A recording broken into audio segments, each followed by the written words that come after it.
El carnet de hereje se lo quita a Lutero los príncipes alemanes y son ellos los que transforman esa herejía en una reforma. ¿Por qué? Pues porque Martín Lutero vive en un momento político muy concreto. O sea, hombres que habían hecho lo que Martín Lutero hizo y cosas semejantes habían existido en el seno de la cristiandad, digamos, en la Europa occidental, desde siempre. Herejías siempre hubo. Ninguna resultó ser tan importante porque ninguna gozó del apoyo político que tuvo Martín Lutero en las personas en aquel momento muy cuestionadas de los príncipes alemanes, de las grandes oligarquías que habían gobernado los distintos territorios del Sacro Imperio. Para entender esto hay que ver que aparece alguien que se llama Carlos V y que Carlos V es un emperador muy raro en el contexto de la historia de ese Sacro Imperio, porque es un emperador que tiene más poder que ningún otro emperador ha tenido en siglos, pero muchísimo más poder. Y ese muchísimo más poder de Carlos V le viene a la herencia de su madre, que es gigantesca también, y que le da una posición singular. Y Carlos V es un hombre también singular y concibe ese proyecto de integración de norte y sur que se llama la Universitas Cristiana. Es un proyecto prematuro de Unión Europea, pero no deja de ser un proyecto de Unión Europea. Ustedes, no sé quién recuerda, pero seguro que hay gente aquí que lo recuerda, que la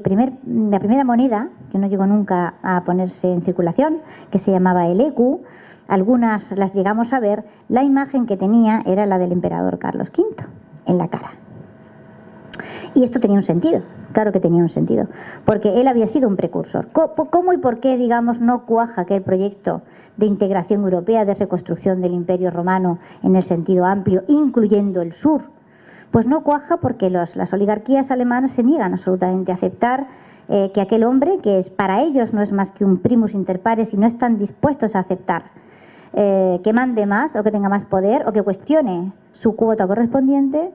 Martín Lutero les ofrece, ¿cómo les diría yo?, la herramienta necesaria, o sea, es el argumento perfecto para encontrar un punto de confrontación que no tenga solución. Y en aquella época, digamos, la religión era ese punto de confrontación que una vez planteado, digamos, puede llevar a una conflictividad indefinida, ¿no? O sea que, digamos, suministra un material del que hay una demanda extraordinaria en ese momento. ¿Quién le compra a Martín Lutero ese material? Los príncipes alemanes, que son sus valedores, que son sus protectores y a los que él sirve a lo largo de los años con perfecta y absoluta lealtad, en todos los sentidos, hasta el punto, y detrás lo encontrarán, de aceptar la boda bígama del príncipe de Felipe de Hesse, digamos, con su primera esposa viva. Esto fue un escándalo sin precedentes, porque hasta aquel momento, y aunque otros digamos herejes o reformadores, como lo queramos llamar, habían coqueteado con el tema de la poligamia, este era, digamos, un punto central de la mentalidad cristiana, que el matrimonio que Jesucristo instauró era monógamo. En su momento, evidentemente, eso fue para la mujer una ventaja absolutamente extraordinaria, o sea, fue una gran liberación. Pero, bueno, pues de pronto hay príncipes a los que les apetece casarse más de una vez, ¿no? Y ahí hubo unos ciertos años de vagabundeo mental, y en un momento determinado, Hesse, que es uno de los príncipes más poderosos con los de Sajonia, se quiere casar con otra señora y su primera esposa no está por morirse. Y esta segunda señora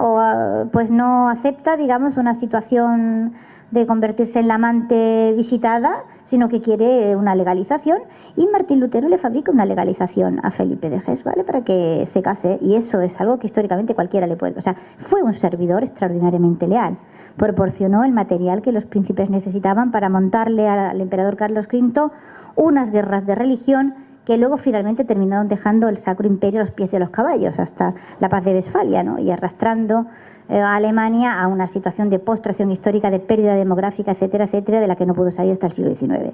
Y claro, contar esto como una alegría, o como una liberación, o como una prosperidad, o como una tolerancia, pues es muy, muy necesario proceder a grandes dosis de maquillaje y de acomodación de hechos del pasado, para que nos haya quedado a todos en el cerebro que lo que ocurrió con esa herejía que se transformó en reforma fue algo bueno para muchísima gente, o que vinculado al movimiento luterano y a otros movimientos heréticos en el mismo sentido,